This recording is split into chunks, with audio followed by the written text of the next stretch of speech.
नमस्कार, मेरा नाम है अनुभव धनखड़ और आप सभी का माय पाठशाला में स्वागत है। उम्मीद करता हूँ आप स्वस्थ होंगे और पढ़ाई थोड़ी बहुत चल रही होगी। मैं जान सकता हूँ कि किस मनोदशा से आप गुजर रहे हैं।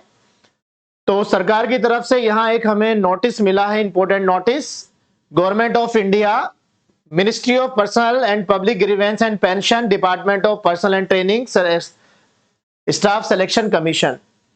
तो इस नोटिस में ये बताया जा रहा है सरकार की तरफ से कि सरकार ने ये डिसीजन लिया है कि जो बच्चे फाइनल एग्जाम में बाहर हो जाएंगे तो उनका एक हम डिस्क्लोजर डेटाबेस बनाएंगे, ठीक है।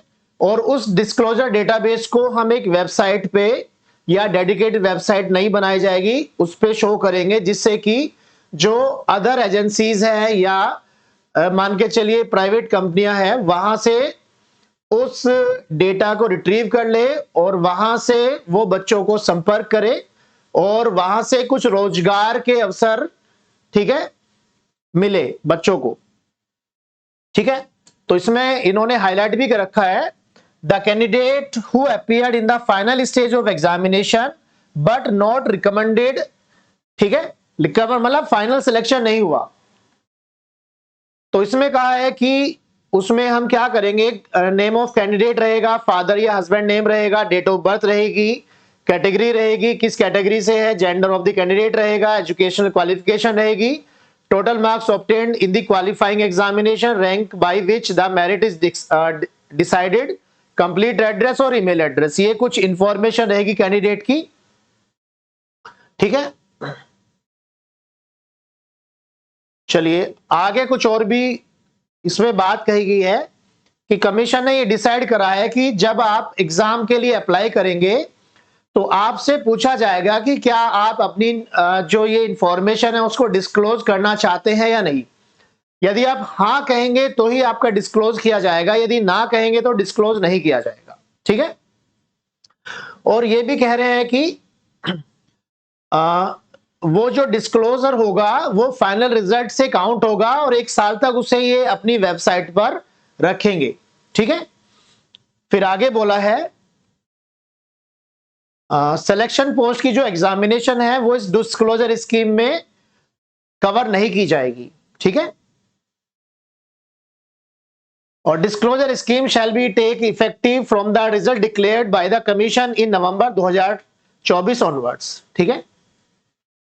फिर यह भी बताया जा रहा है कि इसमें जो ये नंबर ऑफ वैकेंसी रहेगी, मान लीजिए कि 1000 वैकेंसी आई तो जो डिस्क्लोजर का डेटा है वो केवल 2 टाइम्स रहेगा, यानी 2000 बच्चों का रहेगा, ठीक है। जितनी वैकेंसी आएगी उसका डबल होगा, ठीक है। यहां पर आप देख सकते हैं, यहां पे मेंशन कर रखा है, non recommended candidates only up to 2 times the number of vacancies notified for any examination.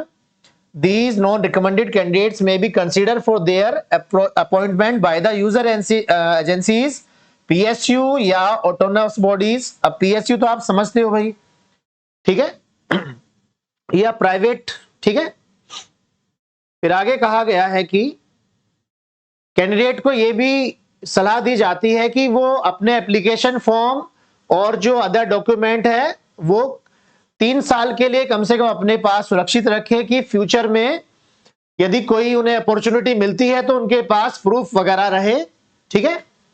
और फिर लास्ट में डिस्क्लेमर दिया है कि जो एजेंसीज रहेंगी वो अपने आप चेक कर ले लास्ट में आके कि जो स्टूडेंट्स ने डेटा दिया है वो सही है या नहीं है, ठीक है। अपने लेवल पे चेक करें, उसमें सरकार की कोई जिम्मेदारी नहीं रही।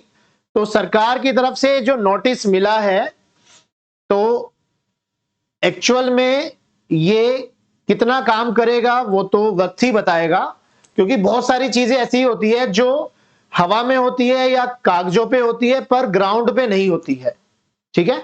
और बात रही जो हमारी मांगे थी एसएससी को लेके या अदर एग्जामिनेशन को लेके, रेलवे को लेके, टीचिंग एग्जाम, पुलिस एग्जाम को लेके, कि जो भी एग्जामिनेशन कराए जाए चाहे वो कोई भी एजेंसी कराए, उससे हमें कोई लेना देना है ही नहीं, क्योंकि हमें तो सही से एग्जाम देना है।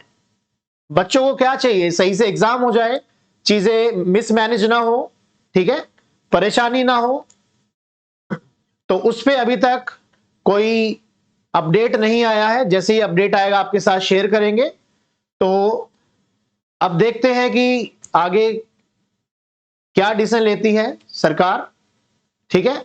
बाकी तो आपको पता ही है कि 31 जुलाई की जो प्रोटेस्ट हुई थी उसमें क्या रहा, ठीक है।